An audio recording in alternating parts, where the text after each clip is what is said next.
Bom dia, boa tarde, boa noite, pessoal. Espero que vocês estejam bem.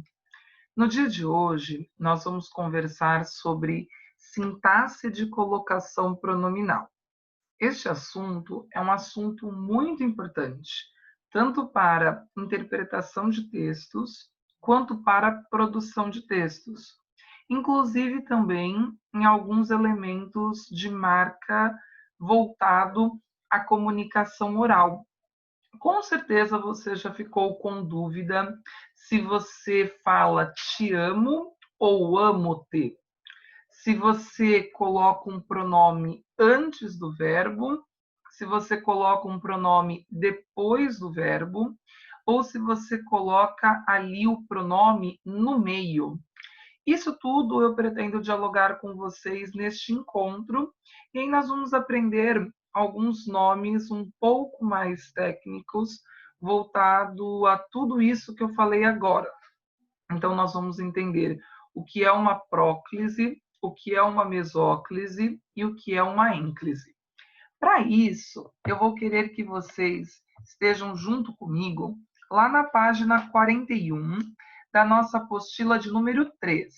Então, este é um dos últimos assuntos que nós vamos falar dentro da apostila de número 3.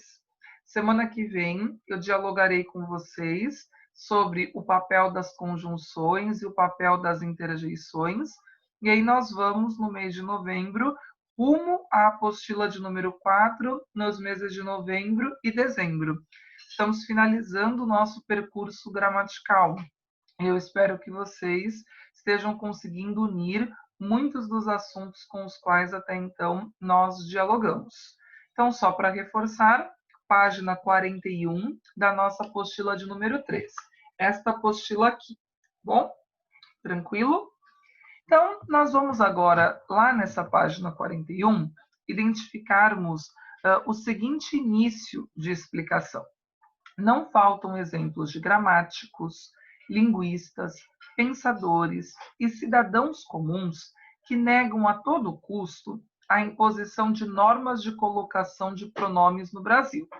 Isso é fato. Vocês, se procurarem dentro das redes sociais sobre sintaxe de colocação pronominal, por conta dos estudos que são realizados principalmente dentro da área da sociolinguística, motivados inicialmente por William Labov, e que aqui no Brasil tem como principal referência Marcos Bagno, se escreve B-A-G-N-O, Bagno, mas se fala banho, tá? Se vocês forem procurar relacionado a isso, vocês vão ver que existe uma construção de uma gramática do português brasileiro, e aí existe uma fala de negação sobre essa questão que eu falava agora há pouco, principalmente relacionado à colocação do pronome pessoal do caso oblíquo no meio. Então, nós vamos ver que esse pronome pessoal do caso oblíquo átono, ele vai ser colocado no meio em algumas circunstâncias, mas no Brasil, principalmente dentro de uma comunicação oral, isso vem caindo em desuso. Então, se vocês forem procurar relacionado a isso, a utilização da mesóclise, vocês vão ver uma série de críticas relacionada à utilização dessa mesóclise, tá? Mas nós vamos aprender por quê? Porque dentro dos vestibulares, este é um dos assuntos que ainda é mais cobrado, e principalmente dentro de uma produção textual que for solicitado a você a utilização de uma norma padrão, você precisa se apropriar dessas regras, seja da próclise, da ênclise ou até mesmo da mesóclise. E aí, olha lá o que nós vamos ter. Em nossa naturalidade prosódica, ou seja, em nossa naturalidade de pronúncia, de comunicação, pronunciamos pronomes átonos como se fossem tônicos, ou seja, um pronome que não tem tanta força, nós queremos conferir uma certa força, uma certa tonicidade. É o clássico exemplo do te amo. Nenhum de nós é no nosso dia a dia, quando olha para nossa mãe, para o nosso pai, para o nosso parceiro ou companheiro, parceira ou companheira, quando manifesta um conjunto de sentimentos, fala assim, amo-te. Não, nós falamos te amo. Então, numa naturalidade prosódica, numa naturalidade de comunicação, a gente tende a trazer esse pronome pessoal do caso oblíquo átono para frente do nosso verbo, configurando uma próclise. Só que isso nós vamos ver que não poderia acontecer dentro dos parâmetros de uma gramática normativa, porque, como aqui é muito bem falado, numa naturalidade prosódica, a gente tende a fazer isso. Então, transformar esse pronome pessoal do caso oblíquo átono em pronome pessoal do caso oblíquo tônico. Mas do que a gente está falando exatamente até então? Então, nessa página 41, eu já dei alguns exemplos concretos para vocês, mas quando a gente só lê esses dois primeiros parágrafos, o que é tudo isso que a gente está falando até então, né? Nós estamos falando desses pronomes pessoais do caso oblíquo átono.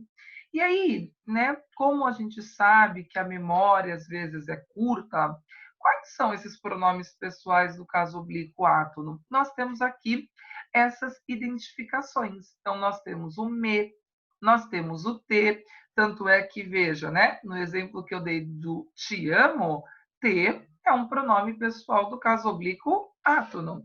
E aí, por isso que esse exemplo que eu dei configura como um exemplo de sintaxe de colocação pronominal. O meu, teu, se, nos, você, o, a, lhe, os, as, lhes.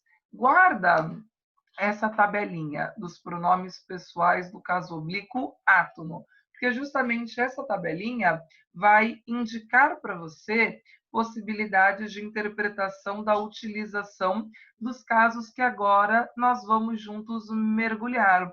Então, o que é uma ênclise, o que é uma próclise e o que é uma mesóclise. Então, inicialmente, vamos identificar essa questão dos fatores da próclise, tá? Os fatores de próclise são palavras, locuções, estruturas e contextos que condicionam, isso é muito importante, ou seja, que faz com que algo ocorra do pronome pessoal do caso oblíquo átono, assuma a posição de próclise em uma oração, ou seja, uma posição que vem anterior ao nosso verbo, porque lembra que o nosso parâmetro será sempre o nosso verbo. Por isso que antes dessa aula nós esgotamos muitas falas relacionadas ao papel do verbo, aos modos, aos tempos. Então, por isso que a gente fica um bom tempo dialogando sobre verbos, para que agora, quando a gente estiver, e agora que nós estamos neste conteúdo da sintaxe de colocação pronominal, a gente consiga melhor compreender e entender. Então, quais são esses fatores? Nós vamos ter aqui um conjuntinho, tá? Então, o primeiro deles, se ao verbo antecederem palavras de sentido negativo, quais são palavras de sentido negativo? Nada, ninguém, não, nunca, jamais. Então, ó, nunca, lembra que, por exemplo, nunca é um advérbio. Então, essas palavras de sentido negativo, em que elas antecedem o nosso verbo, o que nós vamos ter? Nós vamos ter um fator proclítico, ou seja, um fator de próclise. Então, veja lá, ó, na primeira oração, abalável é o meu verbo. Na segunda oração, esquece é o meu verbo. Na terceira oração, encontramos é o meu verbo. Na quarta oração, esquecerei é meu verbo. Tá? Ó, veja que em todos esses casos, antes do verbo, vocês têm o nada, vocês têm o não, vocês têm o nunca e vocês têm o jamais. Então, ó, antes do verbo vieram palavras de sentido negativo. E aí você vai ver que depois dessas palavras de sentido negativo, você vai ter pronomes pessoais do caso oblíquo átono. O que vai acontecer? Nós vamos dizer que esses fatores de próclise são palavras atrativas. Elas vão atrair o pronome pessoal do caso oblíquo átono para frente. Então, você, em hipótese alguma, poderia falar: nada abalava-me naquele momento. Não existe isso. Por quê? Porque nada é uma palavra de sentido negativo. Ela puxa o pronome pessoal do caso oblíquo átono para frente. Então, o adequado gramaticalmente fica como: nada me abalava naquele momento. Eu não poderia, em hipótese alguma, dizer nada abalava-me, justamente por conta do fator proclítico. Acaba aqui, Gi? Não, não acaba aqui. Depois, olha lá o que nós vamos ter. Se houver pausa entre a palavra e o verbo, o pronome não fará a próclise. Então, por exemplo, ó, não, dei-lhe outro presente. Então, houve ali alguma espécie de resposta, e aí essa resposta foi uma negativa, mas veja, eu estou tendo uma pausa, eu estou marcando isso com uma vírgula. Então, por conta deste motivo, como eu estou tendo uma pausa, e abrindo uma possibilidade comunicativa, eu vou colocar o meu pronome pessoal do caso oblíquo posterior. Então, cuidado na hora de identificar. Quando não houver a pausa, você vai olhar para a palavra de sentido negativo e, opa, o meu pronome pessoal do caso oblíquo átono será atraído para frente do verbo. Não tem segredo. Ah, houve essa pausa. Então, o pronome pessoal do caso oblíquo átono terá de vir depois do nosso verbo, tá? Nas orações iniciadas por pronomes ou por advérbios interrogativos, ocorrerá a próclise. Então, veja, ó, todas as vezes que eu iniciar com um pronome ou algum advérbio interrogativo, eu vou precisar da próclise. Então, ó, quem disse-te isso? Não existe. Por quê? Porque quem indica esse meu elemento interrogativo, neste caso, um pronome interrogativo. Quem te disse isso? E depois as outras orações vão corroborar isso. Qual te agrada mais? Qual agrada-te mais? Não existe. Onde vos encontrastes? Onde encontrastes vos? Não existe. Até por uma questão sonora, percebe? Onde encontrastes vos? A gente não escuta isso. Não tem uma naturalidade prosódica, tá? Olha lá um exemplo 3. Nas orações de teor exclamativo ou optativo. O que é uma oração de teor optativo, professor? É uma oração que expressa um desejo. E aí, nessas orações que se expressa um desejo ou que tem um teor exclamativo, a gente também vai ter a próclise. Então, ó, que Deus te abençoe, que Deus abençoe-te. Não existe. Por quê? Porque essa oração tem um sentido exclamativo e também tem um teor optativo. Eu estou desejando uma bênção para alguém. Tanto é que quando nós vemos uma história de pessoas mais velhas, e alguns de vocês às vezes têm esse espírito ainda, de quando acordam ou ao longo do dia pedirem a bênção para o pai, a mãe, avô, avó, padrinho, madrinha de cada um de vocês. E aí, esse padrinho, madrinha, mãe, pai, avô, avó, vai responder como? Que Deus te abençoe. Naturalmente, já se usa essa próclise, tá? E aí depois nós vamos ter outros exemplos de oração de teor exclamativo ou de teor optativo. Lembra? O que é esse teor optativo? É quando eu expresso um desejo para alguém, tá bom? Nas orações subordinadas desenvolvidas, ainda que com conjunção oculta, também se emprega a próclise. Sobre essa questão das orações subordinadas desenvolvidas, isso vai ficar com mais clareza para a gente no segundo ano do ensino médio, quando a gente retoma essa espécie de conteúdo, né? Então, vou pegar um exemplo aqui. Digo que te admiro muito. Digo isso. Quem diz, diz algo a alguém. Então, nós vamos ter aqui, neste caso, um verbo transitivo direto. Porque quem diz, diz alguma coisa. Então, digo que te admiro muito. Então, aí você tem uma oração subordinada substantiva, objetiva direta. E quem diz, diz alguma coisa, né, para alguém. Então, nesse caso, digo que te admiro muito. Então, digo isso, tá? E aí, nessa oração que está desenvolvida, por conta deste motivo que eu vou empregar